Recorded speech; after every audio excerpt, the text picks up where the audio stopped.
Ukwakhiwa kwalesibhedlela esinembhede engamakhulu amahlanu kwaqalwa ngo-2015 kwaze kwaqedwa ngonyaka odlule.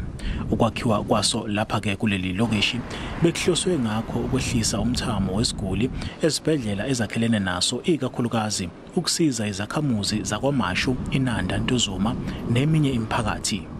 PSA KwaZulu Natal ngesivuma ukuthi isibhedlela esibize u2.8 billion singakwazi ukuthi sivule. Ingakho sithi uNdunankulu noMEC bangadlaleli ngathi abasivule lesibhedlela ngoba kuyashona KwaZulu Natal, sidila neCovid, sikwi second wave. Ungqongqosho uthe sizongena kwi-third wave. uMEC noHOD kufanele bathathe inxexheba mawo beqhubeke ngokwamandla bephusha ukuthi i-support edingwa ngabakwa HR especially kulesa sibhedlela ekuvulweni kwalama application bayanikezwa yona. Zilinganiselwa enkulungwaneni namakhulu amane izikhala zemisebenzi esikhona lapha. Isiphathimandla zomnyango wezempilo zithi inselelo ezibhekene nayo manje isibalo esiphezulu sabantu abafake izicelo zomsebenzi. We are at the phase of capturing the more than 200,000 applications that we have.